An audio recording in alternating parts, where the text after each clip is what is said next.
Percayalah, ada yang lebih menyeramkan daripada ketika kita melihat penampakan setan. Contohnya, waktu neraktir pacar makan, ketika mau bayar justru dompet itu ketinggalan. Atau pas apel pertama kali, ternyata bapaknya ini preman. Dan yang lebih menyeramkan, waktu posisi kita jomblo, tiba-tiba datang undangan nikahannya mantan. Dan aku sudah pernah mengalami itu semua. Selamat datang di channel Jalan Hidup AR5. Bersama saya, Are. Lebih ngeri karena menurut Randy, di batu besar tepat di depan kami terlihat sosok hitam yang sangat besar. Tetesan pertama ketika golok yang sangat tajam itu ditebaskan ke punggung Doni sampai terdengar suara.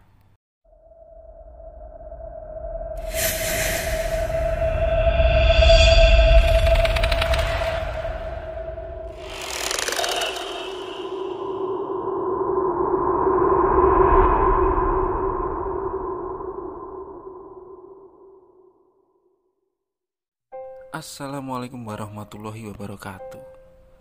Sekarang sedang ramai tentang dunia perdukunan. Jadi mengingatkanku tentang sebuah cerita yang aku alami sendiri.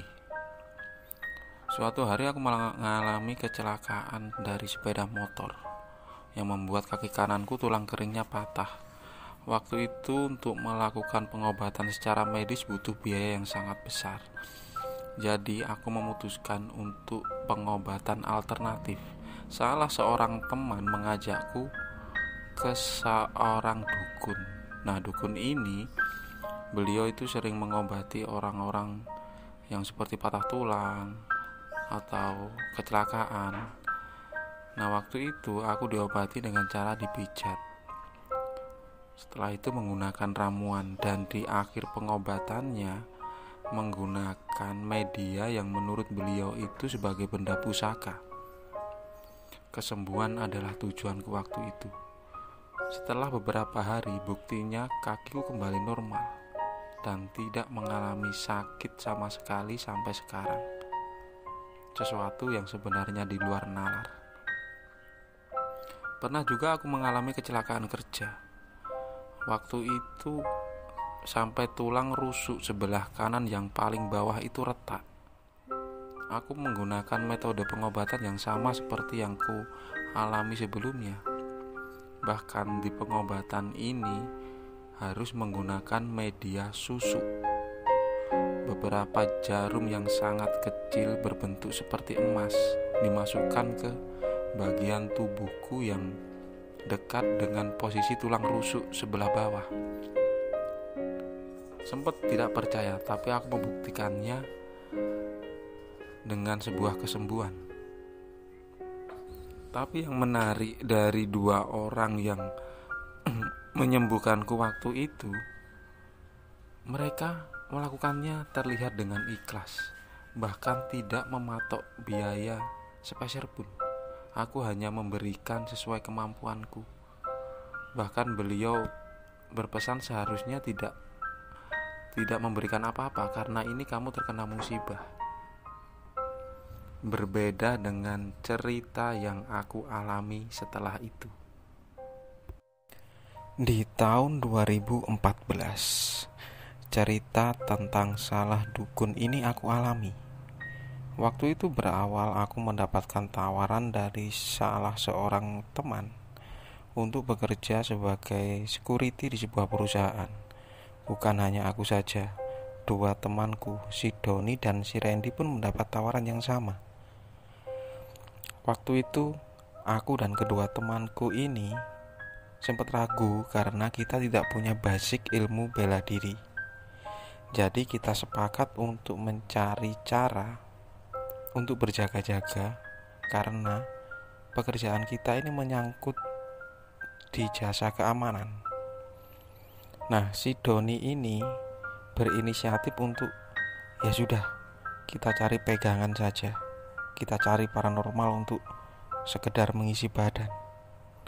Hal yang lazim pada waktu itu. Akhirnya kita bertiga berangkat ke satu tempat, menuju ke rumah seseorang yang disebut sebagai dukun atau paranormal waktu itu. Kita menuju ke sebuah rumah di sebuah kampung yang sangat terpencil. Di situ ada seorang kakek-kakek, memang beliau sudah cukup tua. Sesampainya di rumahnya Mbah Dukun ini, kita mengutarakan maksud kita untuk mencari sekedar pegangan. Nah, waktu itu di situ ada 2 orang anak muda yang seumuran dengan kami. Mereka sempat bercerita kalau mereka ini mengisi badan karena mau merantau ke luar pulau. Akhirnya waktu itu aku dan kedua temanku ini tambah yakin. Setelah 2 orang tamu tadi pamit untuk pulang, kami bertiga ngobrol dengan Simbah Dukun ini. Beliau menceritakan kalau pasiennya itu sudah banyak dan rata-rata mereka itu anak muda.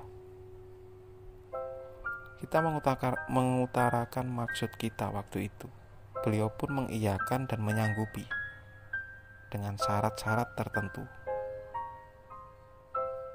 Di awal beliau ini meminta mahar 200.000 per orang yang digunakan untuk membeli beberapa barang, enggak tahulah waktu itu apa. Tapi beliau sempat bilang kalau harga minyaknya itu memang mahal. Nah, karena waktu itu sudah malam, jadi tidak bisa dilakukan di hari itu. Kita disuruh balik keesokan harinya, dan itu harus jam 11 malam. Setelah itu aku dan Doni beserta Randy berangkat ke rumah Mbah Dukun itu keesokan harinya. Kita berangkat jam 10 malam. Setelah sampai, kita disambut dengan baik. Sempat minum kopi dulu dan sekedar mengobrol. Beliau mengutarakan jika nanti kita akan diisi sebuah ilmu kekebalan dengan syarat dan beberapa pantangan. Tapi yang pertama, kita harus mensucikan diri dulu. Kita diajak menuju ke sebuah sungai yang tak jauh dari rumahnya, melewati persawahan. Nah, sungai itu menurutku sangat seram, apalagi pada malam hari. Tempatnya gelap. Sungainya tak terlalu lebar, mungkin sekitar 4 meter saja. Arusnya tak deras dan kedalamannya hanya sekitar 1 meter. Tapi di sekeliling sungai itu, sepanjang aliran sungai itu, di sampingnya itu semuanya hutan bambu. Waktu itu kita disuruh membuka baju. Kita hanya memakai celana pendek. Ritual pertama adalah kita dimandikan di situ. Sambil beliau mengucapkan mantra entah apa waktu itu. Aku tak mendengar begitu jelas. Kita berdampingan bertiga. Beliau cuma bilang kalian berendam di sini sampai nanti aku bilang sudah cukup. Jika ada gangguan, kalian tidak boleh takut. Nah, waktu itu aku sempat berpikir, emang ada gangguan apa? Dan sedangkan si Doni ini anaknya memang agak kocak. Dia berbisik kepadaku, kalau gangguan aku gak takut. Yang aku takutkan di sini kan terang. Tapi kalau di atas sana hujan, tiba-tiba sungainya ini banjir, gimana? Aku kan gak bisa berenang.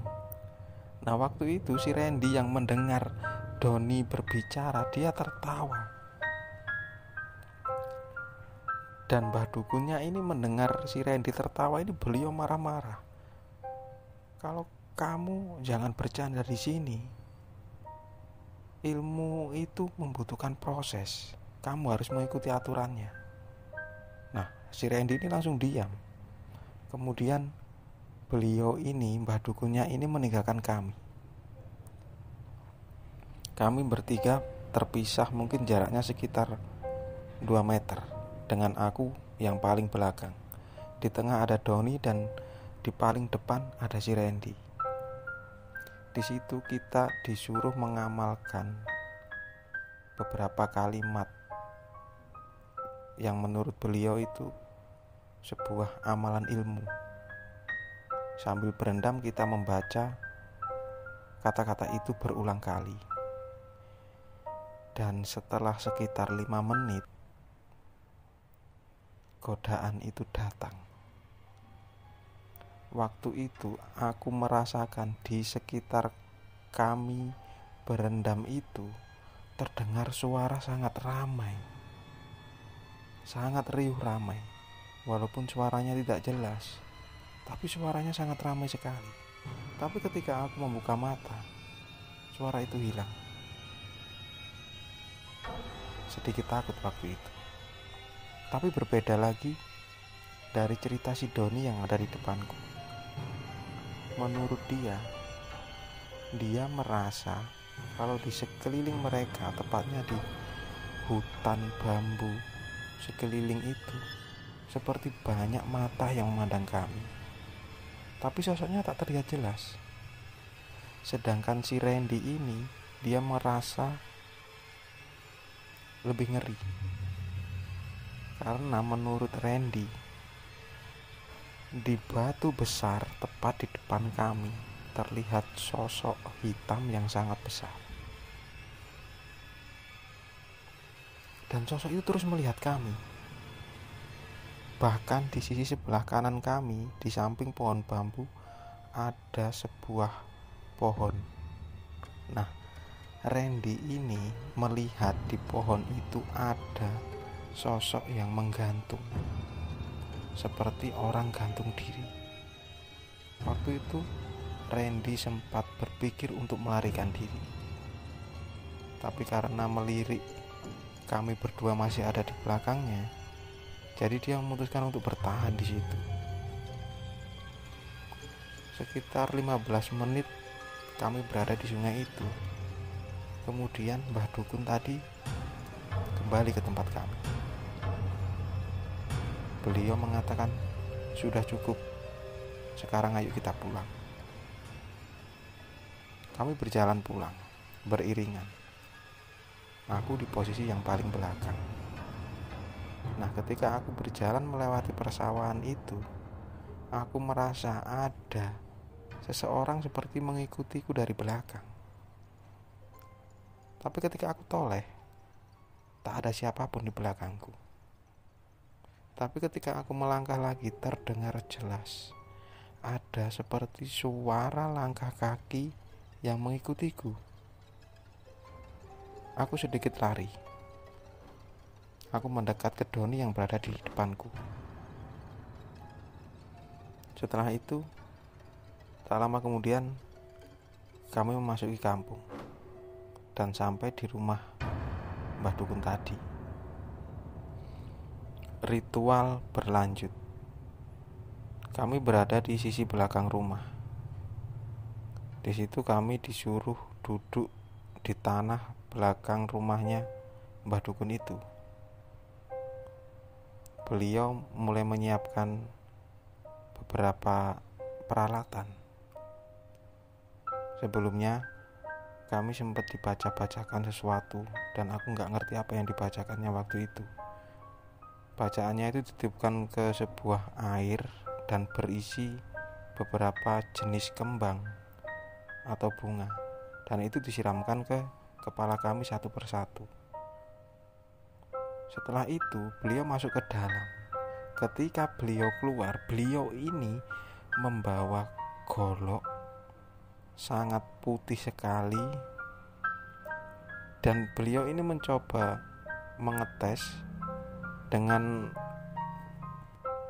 memotong kertas, dan sangat terlihat sekali kalau golok itu sangat tajam. Waktu itu beliau sempat berkata, "Golok ini biasa aku buat menyembelih kambing sapi, bahkan kerbau. Dan ini sudah aku asah. Tapi waktu itu Randy tiba-tiba memegangi lehernya.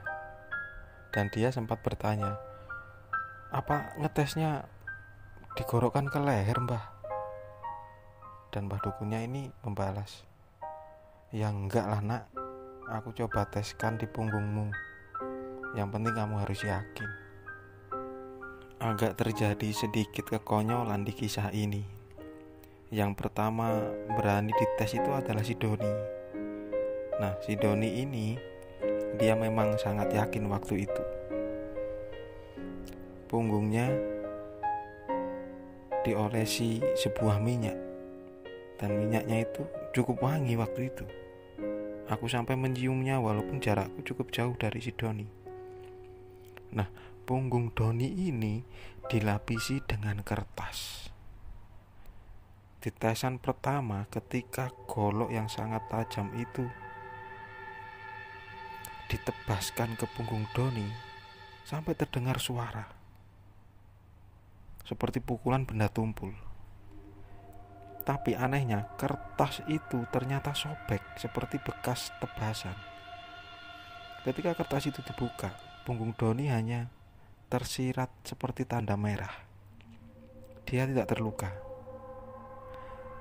Akhirnya giliran si Randy. Mbah Dukun ini bilang ke Randy, "Kamu jangan pakai kertas. Kamu cari alas yang sedikit tebal."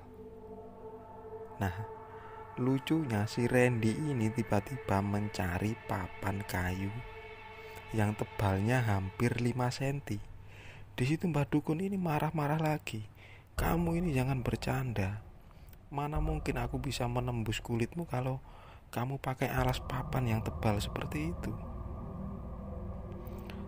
Aku melihatnya sempat tertawa, tapi karena takut dengan ekspresi kemarahan Mbah Dukun itu, jadi aku tahan ketawaku. Akhirnya si Randy ini menggunakan alas sebuah sarung kain. Ketika ditebaskan ke punggung si Randy, kejadian sama seperti si Doni tadi. Sarungnya itu sobek, tetapi punggungnya tidak mengalami luka sedikit pun. Giliran ke aku waktu itu, melihat dua temanku yang mengalami tes tebas tanpa luka. Aku tenang saja. Aku disuruh menggunakan alas yang sedikit tebal dari kain sarung. Waktu itu aku memutuskan untuk memakai kaos. 3 kali tebasan di punggungku sudah cukup bagiku waktu itu. Aku sedikit merasakan sakit, tapi tak ada luka. Tetapi kaos yang aku pakai tadi terdapat 3 robekan seperti sayatan. Dan itu membuktikan bahwa golok yang buat menebas kami tadi itu benar-benar tajam. Tak lama kemudian terdengar teriakan dari si Doni. Tiba-tiba Doni ini marah-marah kepadaku. "Kenapa kamu pakai kaosku? Kenapa kamu pakai bajuku?" Nah, aku bilang ke Doni, "Ya maaf Don, kan kaosmu ini tebal. Kalau kaosku kan tipis, aku kan cuma pakai kaos bola." Nah, si Doni di situ marah-marah lagi. Dia cerita kalau kaosnya itu harganya memang mahal. Tapi mau diapa lagi, soalnya waktu itu kaosnya sudah robek-robek. Akhirnya ritual selesai. Setelah itu semua, akhirnya kami sempat ngobrol. Dan beliau ini bilang kalau pantangannya cuma ada 2. Kamu jangan makan daun kelor. Dan yang kedua, kamu jangan pernah makan pisang emas. Pisang yang jenis kecil-kecil berwarna kuning. Itu cuma pantangannya. Dan beliau berpesan jangan digunakan ilmu ini untuk melakukan kegiatan yang tidak baik. Sebuah pesan yang masuk akal menurutku waktu itu. Setelah itu kita membayar per orang 200.000. Selanjutnya, karena sudah hampir subuh, kita pamit untuk pulang dengan menggunakan 2 sepeda motor. Waktu itu aku berboncengan dengan si Doni. Doni ini masih tetap membahas soal kaosnya tadi, karena menurutnya itu kaos yang berharga, karena merupakan sebuah hadiah ulang tahun dari pacarnya. Aku pun meminta maaf kepada Doni. Aku janji kalau nanti sudah bekerja, aku akan membelikan kaos yang lebih bagus. Kita pulang ke rumah masing-masing. Waktu itu sekitar jam 4 aku sampai di rumah. Aku masuk kamar, ganti baju, langsung tidur, karena semalaman aku tidak tidur. Pagi harinya jam 10 aku bangun, kemudian aku sarapan. Setelah sarapan aku lanjut tidur lagi. Jam 4 sore tiba-tiba bapakku ini marah-marah dengan menggedor-gedor pintu. Beliau berkata kepadaku, "Kamu ini tidur saja, kalau malam kelayapan. Sekarang bantu bapak carikan makan kambing sana." Nah, waktu itu memang aku beternak kambing. Karena takut dengan omelan bapakku, aku yang masih dalam keadaan mengantuk mencari pakan untuk makanan kambingku itu. Nah, waktu itu tujuanku mau memanjat pohon mahoni karena daunnya digunakan untuk makanan kambing. Aku mulai memanjat dengan sabit aku selipkan di pinggangku. Apes waktu itu, mungkin masih karena ngantuk. Ketika memanjat pohon mahoni itu, aku memegang sebuah dahan yang sudah kering. Dan waktu itu aku langsung terjatuh. Untungnya di bawahnya bukan bebatuan, tetapi tanah. Tapi sialnya, sabit yang aku selipkan di pinggangku tadi mengenai tanganku sebelah kanan. Dan lukanya masih ada sampai sekarang. Dari situ aku sempat berpikir, padahal baru tadi malam aku belajar ilmu kebal, membayar 200.000, sampai ritualan aku harus berendam di sungai yang sangat dingin. Tapi belum 12 jam, ilmu itu hilang. Bahkan tanganku sampai terluka, mengeluarkan banyak darah waktu itu. Aku sempat berpikir, apa aku salah dukun? Apa ilmunya ini tidak cocok buatku? Intinya, aku menyesal waktu itu. Keesokan harinya, aku tak bercerita kepada kedua temanku tentang kejadian gagal ilmu tadi. Tapi kabar buruk terdengar di telingaku soal tentang kerjaan tadi, yang menawari kami kerjaan untuk menjadi security di sebuah perusahaan. Ternyata mengajukan persyaratan harus membayar uang senilai 2 juta, dan menurutnya itu digunakan untuk rekomendasi penempatan. Akhirnya apa? Aku dan 2 temanku memutuskan untuk tidak menerima pekerjaan itu. Jadi waktu itu prinsip kami, kita cari kerja untuk uang, bukan malah membayar uang. Itulah kisah yang aku alami waktu itu. Sebuah kisah yang menurutku tidak bisa ditiru, karena ilmu itu dipelajari dan membutuhkan proses yang sangat lama. Tak ada ilmu yang instan.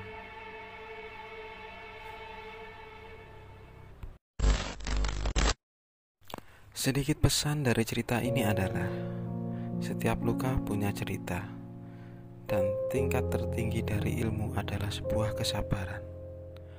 Attitude yang baik ditambah sebuah kesopanan akan menjagamu dimanapun kamu berada. Terima kasih sudah menonton video ini. Jika teman-teman suka dengan video ini, tekan tombol like. Jika tidak suka, tekan tombol dislike, itu pun kalau tega. Subscribe, share juga boleh. Terima kasih dan wassalamualaikum warahmatullahi wabarakatuh.